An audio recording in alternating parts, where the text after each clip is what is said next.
Je taquine Hichem parce que la dernière fois, on discutait au téléphone, il me dit « Rémi, arrête de t'excuser. » Hichem, arrête de t'excuser. Mais j'ai des bonnes excuses. On a toujours des bonnes excuses. Mais jamais devant Dieu. Alléluia. Je vous invite à reprendre le texte d'introduction. 1 Corinthiens, chapitre 1er, versets 4 à 8. 1 Corinthiens, chapitre 1er, versets 4 à 8. Je rends à mon Dieu de continuelles actions de grâce à votre sujet, pour la grâce de Dieu qui vous a été accordée en Jésus-Christ.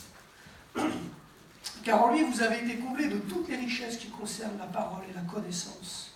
Le témoignage de Christ ayant été solidement établi parmi vous, de sorte qu'il ne vous manque aucun don dans l'attente, où vous êtes de la manifestation de notre Seigneur Jésus-Christ.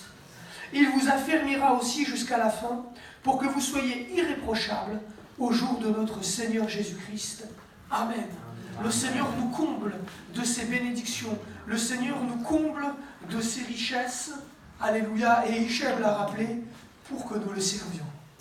Amen. Hichem, j'ai combien de temps? C'est quoi vos habitudes? Oh, nous, on va se Attention, parce que j'ai prêché chez les Africains, ils m'ont donné 1h30, je les ai pris. En général, les gens partent. Non, je pars 25 minutes, 20, 25, 30 minutes. 35, 40. Ok, alléluia. J'essaie de m'adapter parce que je ne veux pas vous perdre en route. Mais je ne veux pas que vous repartiez en ayant faim non plus. Ok. Ok. Alléluia. Nous avons été bénis de toutes sortes de richesses. Quand j'étais plus jeune, je me rappelle quand j'ai commencé à servir le Seigneur, on avait un frère qui avait l'habitude de nous dire « Vous êtes condamnés à être bénis ». Amen. Alléluia. Quelle belle condamnation. Alléluia. Condamnés à être bénis. Alors je vous rassure, je ne prêche pas un évangile de la prospérité. Ah, j'ai plutôt appris à prêcher la bénédiction dans l'épreuve. Ouais. J'y crois que celui qui veuille servir le Seigneur pieusement s'apprête à être éprouvé, a dit Paul à Timothée. Mais malgré tout, condamné à être béni. Alléluia. Moi j'y crois et si vous voyez un sourire sur mon visage aujourd'hui, c'est parce que j'ai été béni. Parce que mon épouse a été bénie par moi, essentiellement. Non, c'est moi qui ai été béni par elle.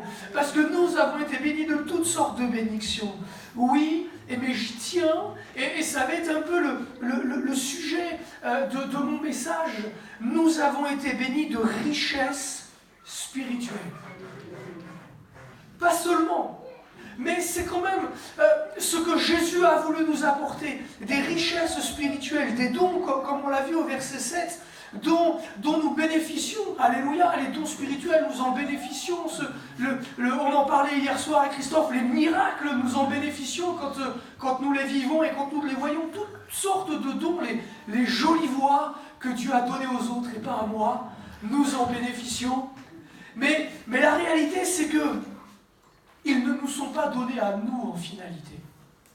Je ne sais pas si parfois on a compris ça ou si nous en avons conscience, mais ce que Dieu nous donne, ce n'est pas pour nous.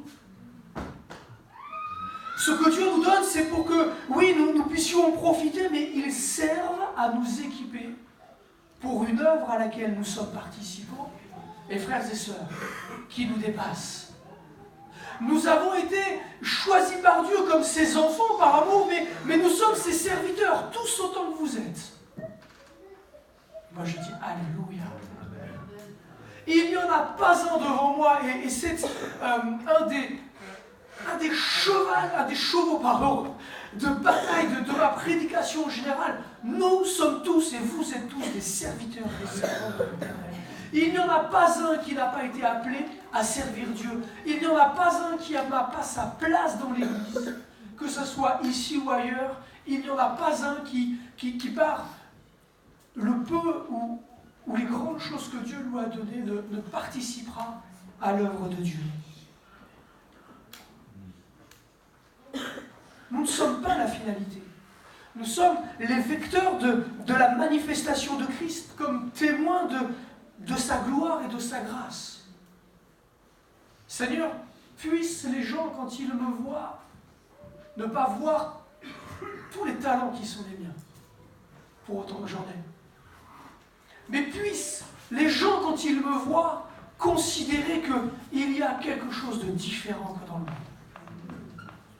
Il y a quelque chose de plus que ce que le monde a à offrir. Afin qu'un jour je puisse dire, mais tu vois, ce qui me diffère des autres, c'est Christ qui vit en moi. Nous sommes les vecteurs de sa gloire et de sa grâce, parce que cela sert à une œuvre d'évangélisation et de formation de disciples. Voici, faites de toutes les nations des disciples. Je vous enverrai le Saint-Esprit, je vous équiperai, vous recevrez le feu du ciel qui descendra de vous, un équipement particulier, et vous prophétiserez. Amen. Afin que le cœur de chacun soit révélé et qu'il puisse considérer la gloire de Dieu. Alléluia. Vous ferez des miracles, afin que les gens considèrent la puissance de Dieu. Vous apporterez des paroles de connaissance, afin que le cœur des gens soit confondu devant une puissance qui vient d'ailleurs. Je te connais. Non, c'est pas moi qui dis ça. Mais lorsque vous entrez, et nous avons pour beaucoup d'entre nous expérimenté des choses comme ça, le jour où là, plié en deux, recroquevillé sur deux chaises, le Seigneur, par la voix de quelqu'un, nous dit, voilà, je te connais, toi qui es assis sur ta chaise. Oh, qu'est-ce qui se passe en nous? Moi, à chaque fois, ça me fait un frisson, ça part de là, ça descend jusqu'à là. Ah! Et il nous révèle notre vie. Et vous savez ce qui est extraordinaire avec un don spirituel, c'est que ça se termine toujours par une promesse et une bénédiction. Alléluia! Apprenez à discerner les dons, frères et sœurs. Et un don spirituel commence en général par une remise en question, bien souvent, mais il termine toujours par une promesse et une bénédiction. Si ça ne se termine pas comme ça, mettez de côté, c'est pas pour vous. Témoin de la puissance de l'Éternel qui est suffisamment efficace contre les attaques de l'ennemi et l'action du péché en nous pour nous préserver notre foi afin que nous puissions recevoir ce vêtement blanc que nous avons chanté tout à l'heure. Alléluia. Voilà les dons qui nous sont donnés. Les dons, ils nous sont donnés pour être des serviteurs et pour pouvoir tenir ferme jusqu'au bout, afin que quelqu'un puisse un jour nous dire « Entre, bon et fidèle serviteur, dans la joie de ton maître. » Alléluia. Alléluia. Alors, j'aimerais qu'on puisse considérer ces richesses, frères et sœurs. J'aimerais pouvoir vous encourager, et je m'encourage à considérer ces richesses dont j'ai été comblé. Et vous voyez, quand je parle de richesses, en ce moment, je suis interpellé par la vie de Job. Interpellé par la manière dont il a été comblé des richesses de Dieu. Mais pas de celles, forcément, dont il avait l'habitude. Pas des richesses auxquelles il s'attendait. Job, vous connaissez son histoire. Il a vécu quelque chose de plus que ce qu'il avait expérimenté juste à l'heure. Et ce sera le sujet de mon message. Mais quel est le but de l'action de Dieu dans ma vie? Pourquoi est-ce que Dieu me fait vivre telle chose? Qu'est-ce qu'il attend de moi? Mais qu'est-ce qu'il fait? Vous vous êtes jamais demandé? Moi, des fois, je vous avoue que je suis assez... je disais à Nicolas hier, je suis free. Il m'a dit, lui, il a poste mobile. Moi, j'aime bien cet humour. Moi, je suis totalement free. Vous savez, vous verrez, je suis honnête, franc. Je ne sais pas cacher quoi que ce soit sur mon visage. Quand je suis triste, je suis triste. Ah, ça n'enlève rien à la faute qu'elle est. Je ne vais pas vous dire que je suis joyeux. Non, je traverse une période de tristesse. Et j'aime les choses vraies. La parole de Dieu, elle est vraie. Amen, vous croyez ça? La parole de Dieu, elle est sans embâche. Mais c'est ce qui fait toute sa force et toute sa beauté. Et je prêche comme ça. Alors, avec Dieu, j'ai cette relation aussi. Des fois, je me tourne vers Dieu, je dis, qu'est-ce que tu fais? Mais vraiment, qu'est-ce que tu fais avec ma vie? Je connais la réponse, si j'aime. En général, je sais que la réponse est, Rémi, je travaille à ta bénédiction. Ah, mais pourquoi tu le fais comme ça? Il y en a d'autres qui vivent des choses avec le Seigneur comme ça. Peut-être pas de manière aussi franche, je sais pas. Ah Seigneur, allez. De toute façon, il voit là, hein, il voit au fond. Alors balayez un petit peu toute votre religiosité. Le Seigneur, il voit direct. Si vous êtes en colère, c'est pas la peine de chercher à le cacher. Il va le savoir. Si vous êtes triste, c'est pas la peine de faire comme si c'était pas vrai, il va le savoir. Si vous lui en voulez, c'est pas la peine de faire comme si vous lui en vouliez pas. Il va le savoir. Il voit direct. Alléluia. Alors autant y aller franchement avec le Seigneur. Moi, c'est mon Père, Dieu. C'est mon Père, je lui parle comme un Père. Vous avez déjà vu des enfants qui ne se rebellent pas contre leur Père quand ils ne sont pas contents? Quand vous leur refusez quelque chose qu'ils ont envie. Moi, je ne sais pas, le mien, il me dit rarement, c'est vrai, papa, tu as raison, je suis désolé, je comprends que ton éducation est ce qu'il y a de meilleur pour moi. Je vais dans ma chambre sans m'énerver, sans claquer la porte, et je vais faire les devoirs que tu veux que je fasse. Mon fils, il me dit jamais ça. J'aimerais bien qu'il le fasse, et il ne le fait pas. Je dis, ah, c'est bon, c'est il a 14 ans, et voilà, qui claque la porte. Et bien, on est pareil avec le Seigneur. On est pareil, au fond, on est pareil. Mais quel est le but, Seigneur, de ton action dans ma vie? Et j'aimerais voir deux choses. C'est le chemin par lequel le Seigneur nous fait passer n'est pas le but qu'il veut nous faire atteindre. Il y a deux choses différentes. Et la deuxième chose que j'aimerais partager avec vous, c'est finalement comprendre quelle est la destination vers laquelle il veut vous conduire, vers laquelle il m'envoie. Je parlais de Job, vous connaissez son histoire, je vais essayer de le résumer en 30 secondes. Job, c'était un homme qui était droit devant Dieu, c'était un homme qui était riche, c'était un homme qui aimait Dieu et qui l'honorait et qui avait cette piété et cette crainte de Dieu au point qu'il offrait des sacrifices, non seulement pour lui-même, mais aussi pour ses enfants. C'est un homme dont Dieu, pour éprouver la foi, a accepté que Satan lui retire d'abord toutes ses richesses, et puis ses enfants, et enfin sa santé. Et c'est à ce moment-là que la foi de Job a été pleinement éprouvée. Dans sa détresse, par la dureté de l'épreuve, par l'incompréhension de l'épreuve qu'il traversait, comme s'il n'avait pas suffisamment supporté d'épreuves en acceptant de tout perdre, et aussi parce que parfois ça c'est difficile à vivre par les accusations de ses amis. C'est dur, hein? Je vais en parler un peu, mais vous savez, quand vous êtes certain que vous n'avez pas désobéi à Dieu, et là, il y a toujours quelqu'un qui vient vous voir bien intentionné. Frère, t'es sûr que t'as pas commis un petit péché quelque part? Frères et sœurs, ne faites jamais ça. À moins que Dieu vous ait révélé clairement de quoi il s'agit. Mais Job, il a dû se battre face à ses amis. Hey, Dieu ne châtie pas l'homme impunément. Allez, prends ça dans la tête. Comme s'il n'avait pas déjà souffert. Mais Job, c'est un homme qui dans son épreuve, a fait une rencontre particulière avec la personne divine. Alléluia. Alléluia. Et qui a saisi, qui a compris quelque chose de la gloire de l'Éternel. Ouais. Et puis, parce que Dieu est bon, on l'a chanté tout à l'heure. Parce que Dieu est juste. Alléluia. Eh bien, Job a été rétabli, non seulement dans ses richesses, mais au-delà. Et la Bible ne le dit pas, mais moi, je ne peux pas m'imaginer que la foi de Job, elle n'a pas été transformée. Et lui qui était connu pour être celui, comme Eliphaz, son ami lui dira, qui soutenait le faible, j'imagine qu'il a dû soutenir avec d'autant plus de force et de conviction ceux qui sont venus vers lui.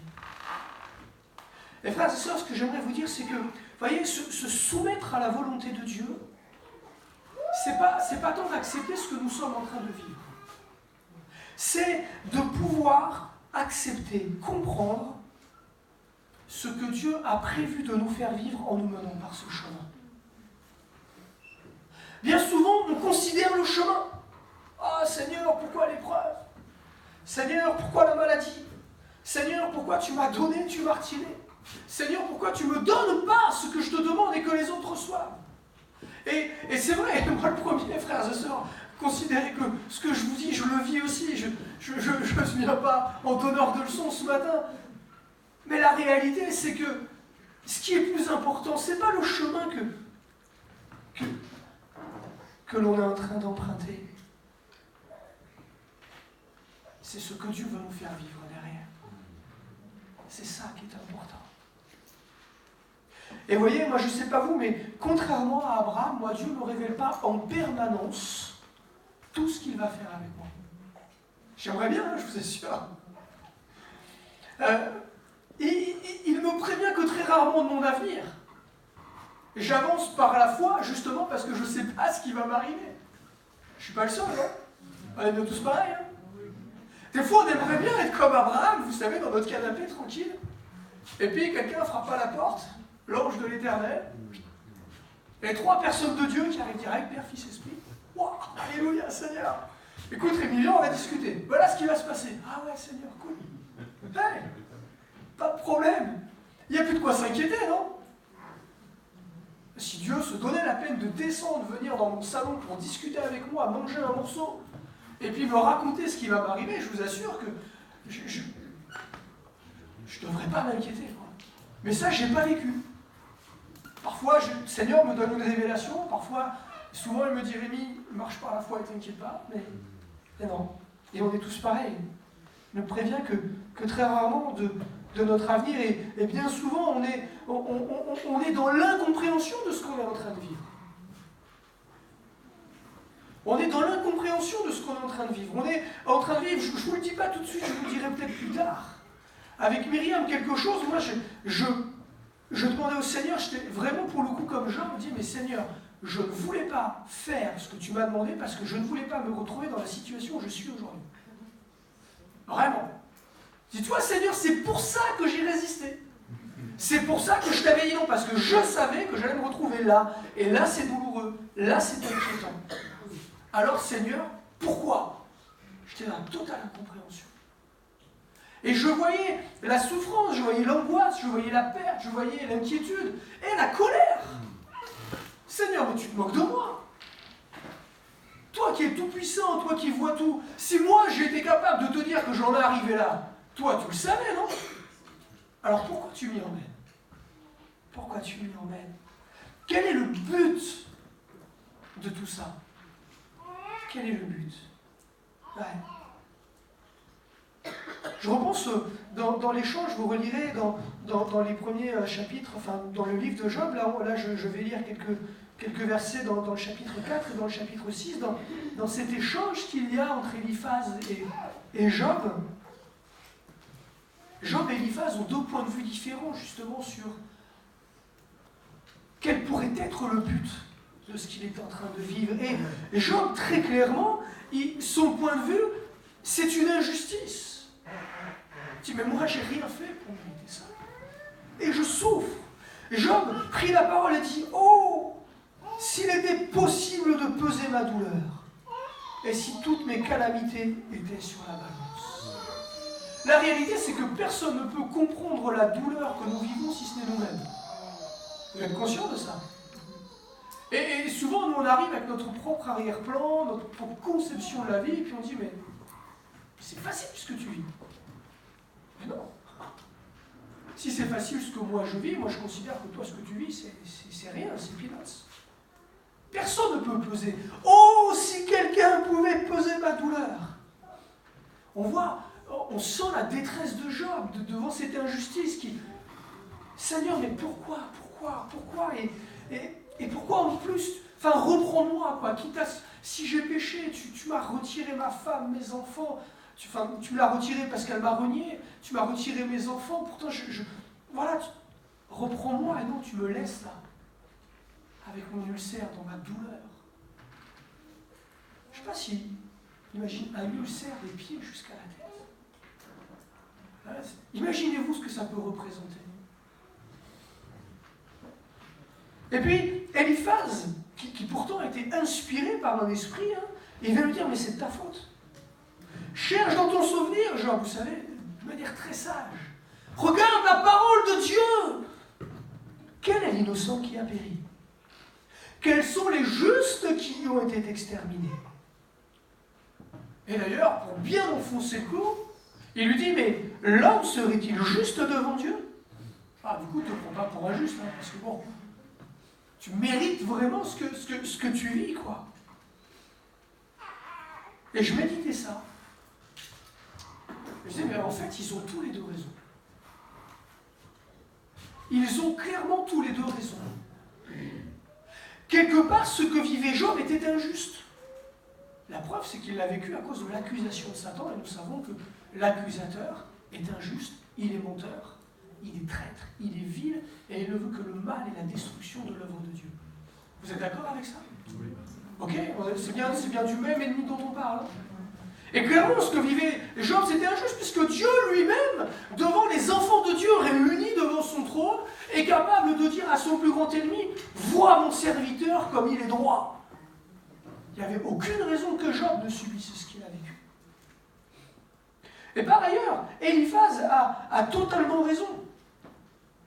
Quelqu'un a-t-il vu le juste périr? Être exterminé?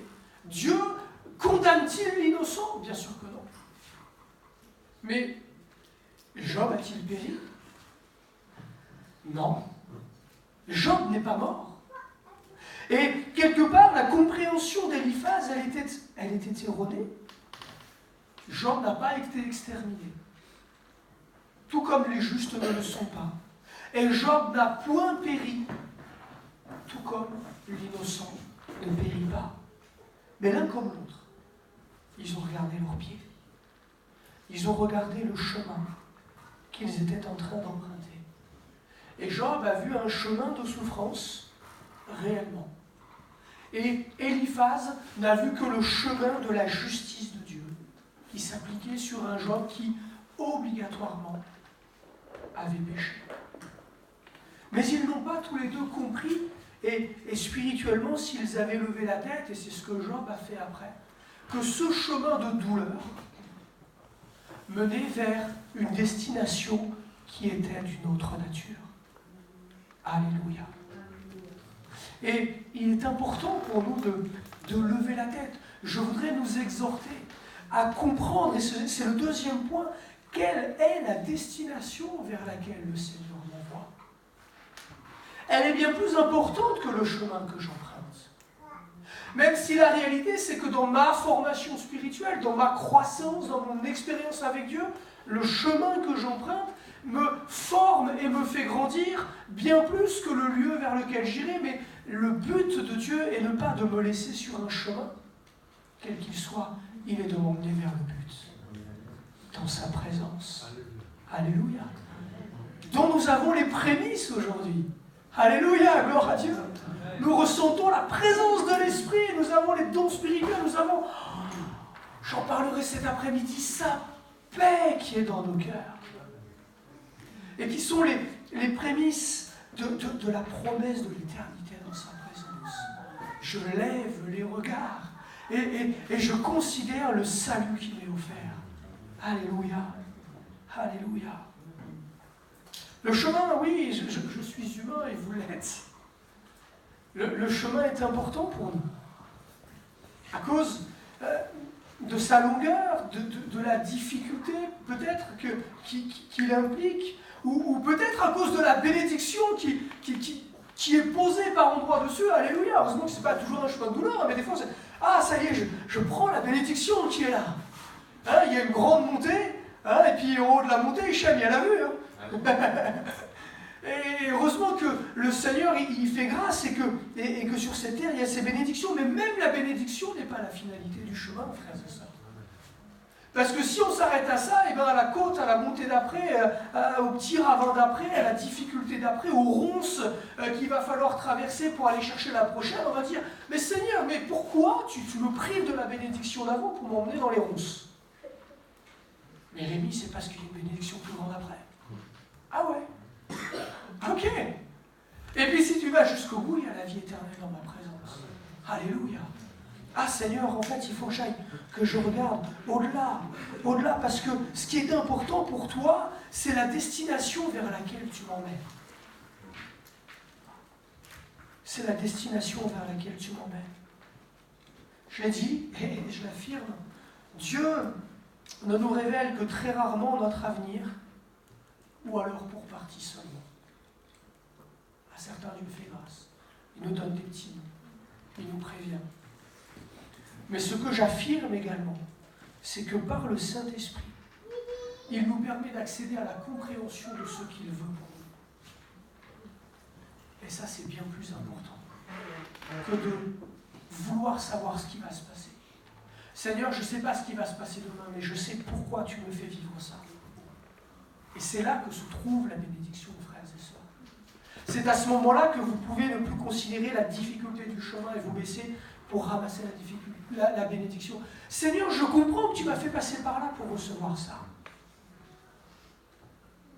Eh, s'il y a des amateurs de jeux vidéo parmi les plus jeunes, vous savez, c'est quand vous arrivez à la fin du niveau. Hein.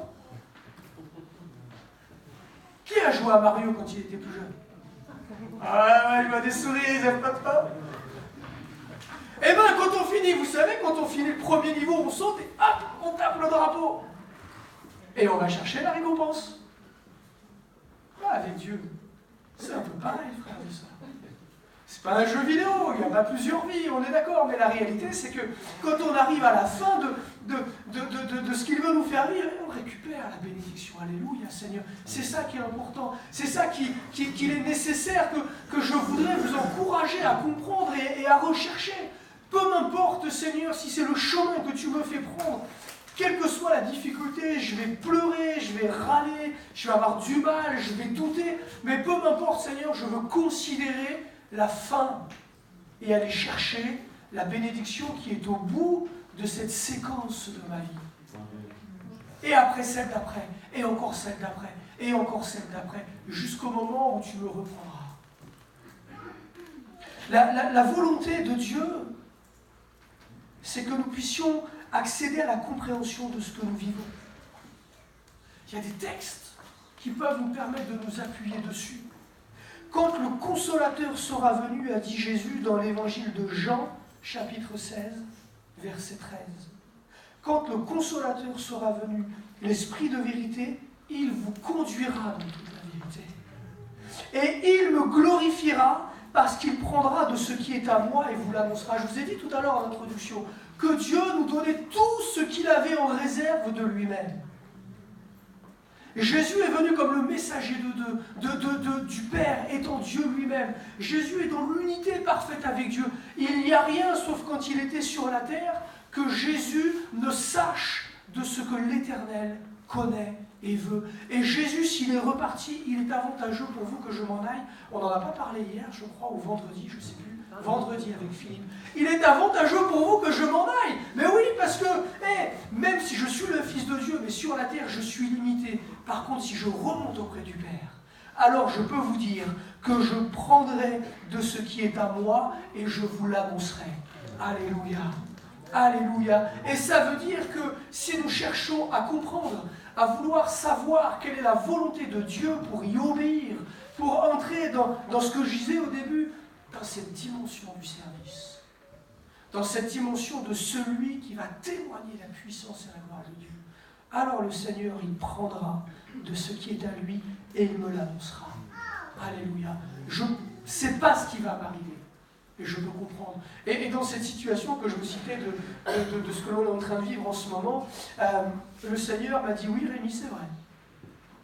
C'était un dimanche matin, je me rappelle, j'étais là, je préparais le culte, je devais prêcher en plus, vous savez, quand vous n'êtes pas bien et qu'il faut prêcher, je ne sais pas, avec un chef, quand on n'est pas bien et qu'il faut prêcher, vous vous imaginez pas les combats qu'il y a sur la chaise.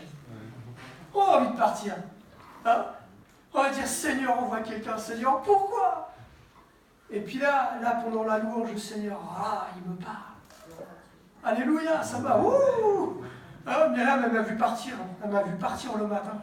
Je ne sais pas si elle s'est inquiétée pour l'église. Mais alors, je les ai assommés, les chrétiens, parce que le Seigneur m'avait béni jusqu'à... Je peux dire que... il y avait longtemps que je n'avais pas prêché avec autant de zèle. Le Seigneur vient vous parler 10 minutes avant la prédication. Je veux dire, n'importe qui peut venir vous voir pour vous dire que Dieu n'existe pas. Cause toujours. Et le Seigneur, pendant que je suis sur ma chaise, en train de pleurer, en train de discuter avec lui, mais aussi de lui dire, voilà Seigneur, je veux bénir malgré tout l'Église. Et bien il m'a dit, voilà Rémi, c'est pour telle et telle raison que tu en passes par là. Ouf. Bon, la raison n'est pas très réjouissante au passage, mais il m'a dit, oui, mais si tu acceptes de vivre ce que je te demande de vivre et que tu avais compris, alors tu comprendras pourquoi je voulais que tu le vives et tu verras ma gloire se révéler dans ta vie. Moi, je ne sais pas vous, mais moi, quand Dieu me dit ça, ok. Ok, Seigneur. Bon, par contre, je suis entier. Hein. Moi, je dis, par contre, Seigneur, je te préviens. Hein? Je te préviens, Seigneur. Il va falloir que ça se voit. Allez, une partie de mon témoignage. Quand j'étais plus jeune, j'étais un motard. J'étais un fan de sport de combat, de sport extrême. Enfin, j'étais shooté à l'adrénaline. Et je faisais de la moto. Alors vous imaginez quelqu'un qui est shooté à l'adrénaline sur une moto, ce que ça peut donner. J'allais pas spécialement vite. Passer 200 km/h, ça me faisait un peu peur. Bon. Mais pour un motard, vous savez, c'est la limitation de vitesse sur les nationales, 200 km/h pour un motard.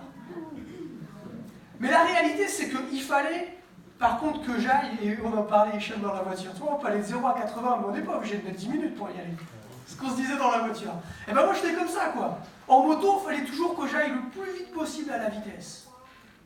Alors, c'était toujours comment j'allais grappiller 5 secondes, comment tel virage, ça passe à 80, ça passe peut-être à 82, ça passe peut-être à 85, ça passe peut-être à 90. C'était ça, vous voyez? Toujours cette recherche d'adrénaline, le moment de... Ah, le frisson. Bon, si je suis encore debout sur mes deux jambes, c'est parce que j'ai arrêté. Parce que forcément, il y a un moment donné, tout ça, le virage, à un moment donné, ça passe plus, quoi. Ça passe plus. Moi, Dieu m'a parlé. Dieu m'a brisé. Mais la réalité, c'est que quand Dieu il m'a dit, voilà Rémi, tu vas devoir laisser tomber la moto pour toujours. C'était le rêve de toute ma vie. Je crois que j'ai su dire papa, maman, moto. C'est pour vous dire, mais à la rigolade, mais c'est vrai. Hein. C'est vrai. Quand le Seigneur m'a dit, ah Rémi, si tu veux me servir, il va falloir prendre ta croix. Ok Seigneur. Rémi, si tu veux me servir, il va falloir laisser des choses. Pas de problème, Seigneur. Tout ce que tu veux. Elle commence par la moto. Hors de question. C'est clair, c'était niette. Hors de question. Tout ce que tu veux, mais pas ça. Bien évidemment, j'ai cédé. Mais j'ai dit au Seigneur, je te préviens, Seigneur. Je suis un motard, Seigneur. J'aime le saut en parachute. J'aime le sport de combat. Je ne vais pas chauffer une chèvre. Je ne vais pas chauffer une chèvre. Avec toi, Seigneur, il va falloir que ça dépote. Moi, je veux la voir, la puissance de Dieu. Alléluia! Qui veut la voir, la puissance de Dieu? Moi, je veux la voir, la puissance de Dieu.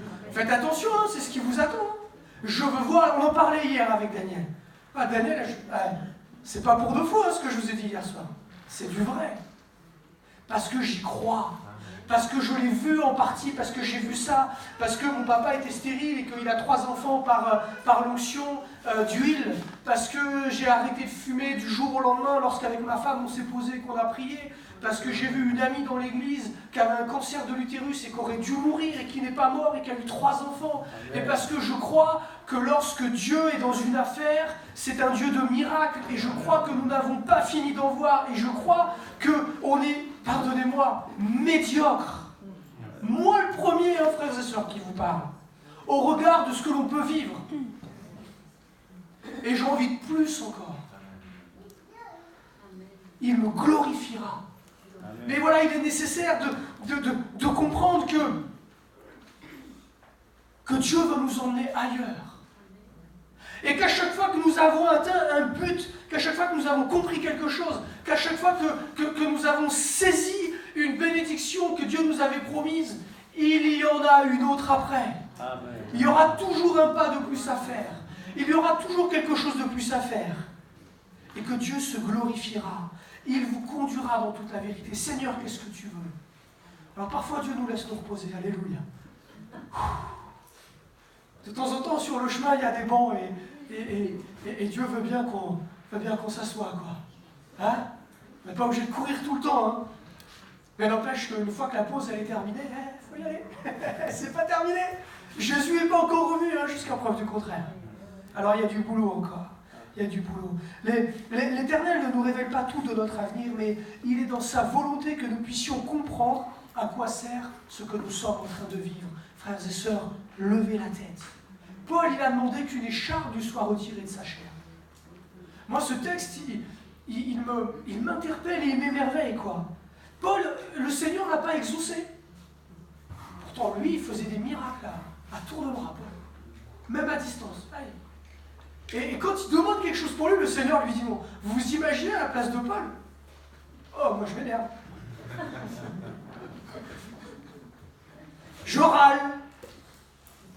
Mais le Seigneur lui a expliqué pourquoi. Alléluia. On lui dit, ok. Mieux vaut une écharpe que l'orgueil qui viendrait détruire mon ministère. Amen. Amen. Amen. Je crois qu'on peut dire amen. Waouh. Waouh. Paul, lorsqu'il part à Rome, il sait qu'il va souffrir. Il sait qu'il va mourir. Vous imaginez, vous montez dans le train, vous savez qu'à la descente du train, c'est la mort qui vous attend. Je ne sais pas si on serait nombreux à composter le billet. Non mais, je vous ai dit, il faut se parler sérieusement, franchement, quoi.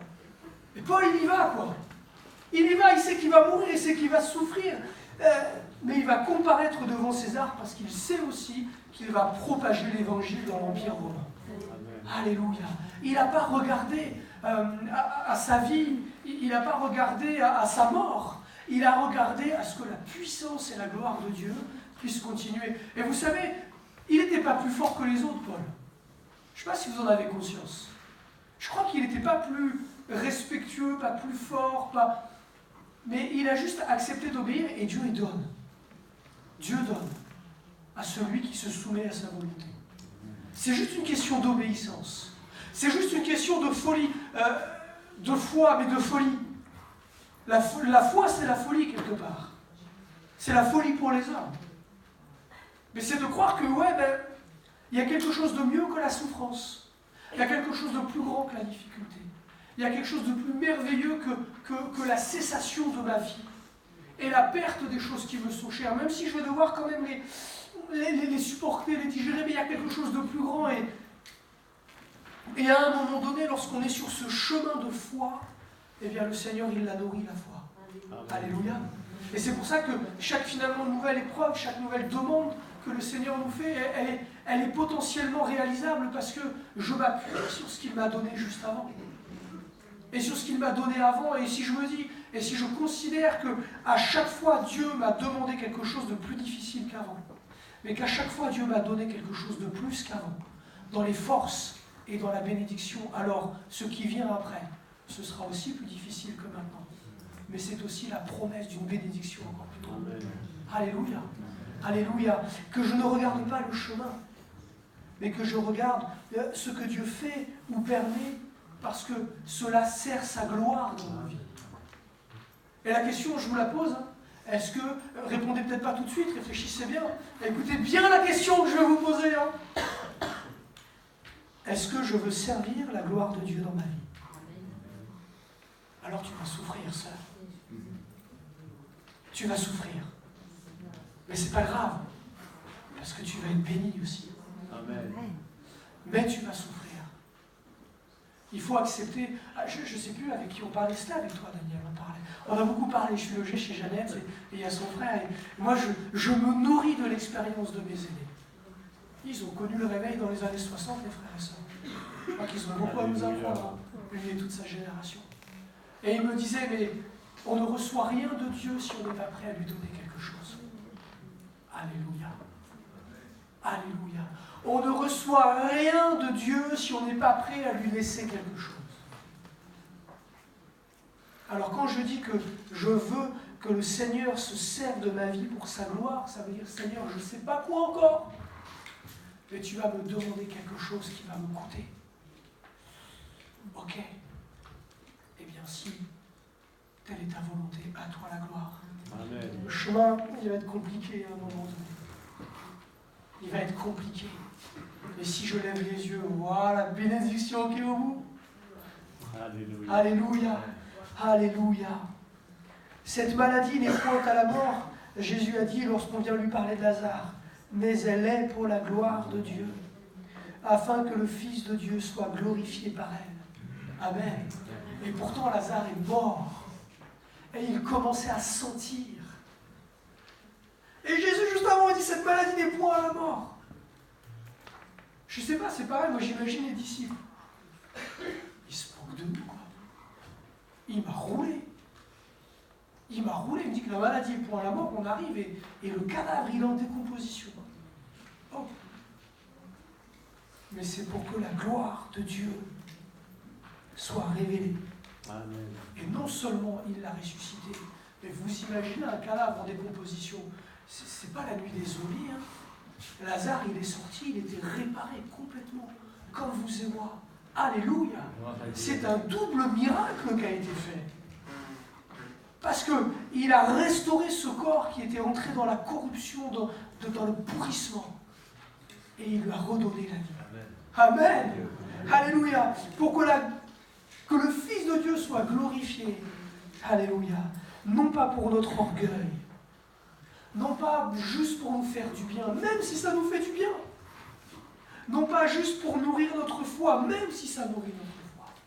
Mais pour que cette foi nourrie, renouvelée, grandie, elle nous permette de servir Dieu avec encore plus de foi et encore plus d'efficacité. Amen. Mais la chose qui arrive là, elle ne m'arrêtera pas.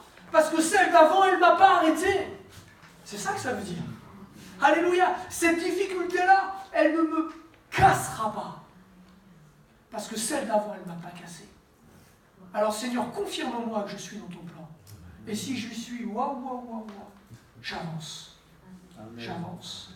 J'avance. Allez, je conclue maintenant. Comme j'ai dit, je ne connais pas mon avenir. Je ne connais pas l'issue des différentes situations. Et vous non plus. Et on peut se poser la question, est-ce que je serai guéri? Est-ce que je vais trouver un emploi? Est-ce que tu vas résoudre mes problèmes d'argent? Est-ce que tu vas résoudre ce conflit avec telle ou telle personne? Seigneur, est-ce que je vais mourir de cette situation? Mais ce n'est pas ça qui est important. Ce qui est important, c'est de dire, mais Seigneur, quel est le but? Quelle est la raison pour laquelle tu me fais vivre ça? Qu'est-ce que tu veux que je comprenne? Comment est-ce que ce que je suis en train de vivre, ça va me permettre de fortifier ma foi et de te louer et de te glorifier encore avec plus de force et d'efficacité aux yeux des autres? Je dépasse le chemin. Et Paul ne considérait pas sa mort. Il l'a dit, c'est dans les premiers chapitres de la 2e aux Corinthiens, il dit voilà, à un moment donné, alors que j'ai été lapidé, je me suis considéré comme mort. Pour ne pas espérer quelque chose qui ne pouvait venir. Mais il a gardé les yeux rivés sur Jésus-Christ. Sa mort, à ce moment-là, n'était pas agréable, peut-être pas souhaitée, mais elle n'était pas un problème. Parce qu'il a regardé au-delà.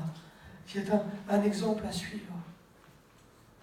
Je rends à mon Dieu de continuelles actions de grâce à votre sujet, pour la grâce de Dieu qui vous a été accordée en Jésus-Christ. Car en lui, vous avez été comblés de toutes les richesses qui concernent la parole et la connaissance, le témoignage de Christ, ayant été solidement établis parmi vous, de sorte qu'il ne vous manque aucun don dans l'attente de la manifestation de Jésus-Christ. Vous avez tout reçu, frères et sœurs, nous avons tout reçu. À nous de continuer à avancer. Plaise à Dieu, puisse-t-il se manifester encore en nous et par nous, par sa gloire. Je vous propose, et j'aime bien conclure mes prédications par un moment de prière. Je vous propose vraiment qu'on puisse laisser le Saint-Esprit travailler nos cœurs. Qu'est-ce que tu attends de la part de Dieu? Qu'est-ce que tu n'as pas reçu? Qu'est-ce qu'il t'a donné et que tu as considéré comme étant le serpent alors que tu attendais le morceau de pain? considère pas. Je veux t'encourager à regarder au-delà de ce que tu as dans ta main ou de ce que tu n'as pas. Et demande peut-être au Seigneur, mais voilà, Père, s'il est ton Père, pourquoi? À quoi est-ce que cela va servir? Comment est-ce que ma difficulté va servir ta gloire? Et tu verras que le Seigneur te répondra. Tu verras que l'épreuve, elle ne prendra pas fin parce qu'il faut qu'elle cesse, mais elle prendra fin parce qu'elle a produit en toi le fruit qu'elle devait produire. Job, son épreuve, elle a pris fin après qu'il ait lutté avec Dieu et qu'il ait réalisé qui était Dieu dans sa gloire. Il a d'abord eu les richesses matérielles, et puis, par l'épreuve, il a pu accéder aux richesses spirituelles. Et il en a été béni bien plus que toutes ces richesses. Et Dieu est bon, puisqu'il a retrouvé sa situation d'avant. Alléluia, Seigneur Dieu.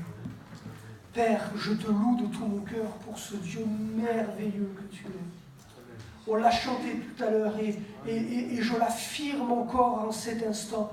Tu es un Dieu d'amour. Tu es un Dieu parfait.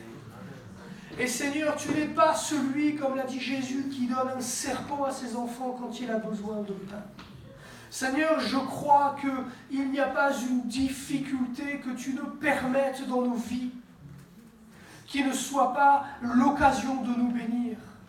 Et je te prie, Père, de nous faire grâce, de ne pas considérer systématiquement chaque chose difficile comme une épreuve, de ne pas considérer chaque chose qui nous frustre, chaque chose qui ne correspond pas à nos attentes comme une absence de bénédiction de ta part.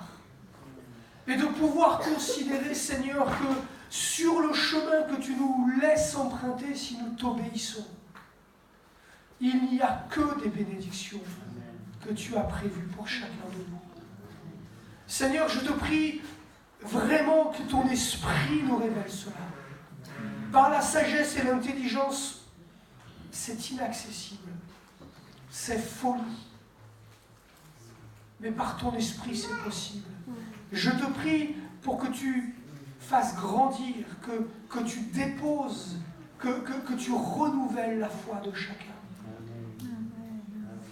Seigneur, je te prie vraiment que nos yeux s'ouvrent. Et je te prie particulièrement pour celles et ceux de mes frères et sœurs qui, concrètement, avaient besoin d'entendre ce message ce matin. Afin que là, en cet instant, tu les bénisses. Peut-être n'as-tu pas accepté Christ comme ton sauveur. Parce que justement, tu crains de devoir emprunter ce chemin qui n'est pas celui que tu voudrais. Peut-être n'as-tu pas accepté Jésus-Christ comme ton sauveur parce que tu ne veux pas te soumettre à une autre autorité, à une autre volonté que la tienne, préférant supporter les difficultés que tu t'es créées toi-même plutôt que d'accepter des difficultés qu'un autre aurait décidées pour toi. Écoute, moi je veux te dire que sur ce chemin, il n'y a que des bénédictions. Je veux te dire, fort de ma propre expérience, fort de la lecture de la parole de Dieu, fort de l'expérience de celles et ceux qui m'ont précédé dans la foi, que les difficultés que Dieu permet sont toujours moins compliquées que celles que nous nous créons. Que les difficultés que Dieu permet sont toujours suivies d'une bénédiction, contrairement aux erreurs que nous commettons nous-mêmes. Alors, entends cet appel renouvelé à plusieurs reprises ce matin. Et entends que Dieu veut te bénir. Seigneur, merci de bénir chacun d'entre nous. Merci de nous permettre de grandir. Que tous nous puissions considérer avec émerveillement la manière dont tu te glorifies dans la vie de notre frère, de notre sœur, de notre voisin. Que tous nous puissions manifester de manière évidente que la gloire de Dieu est à l'œuvre dans nos vies. Merci Père. Merci pour ton amour Seigneur. Merci pour ta grâce. Et merci pour cette puissance que tu déverses et dont nous profitons un peu quand même. Merci Seigneur. Amen. Alléluia. Voilà, frères et sœurs, soyez bénis, partez-en. On a encore une annonce, pardon.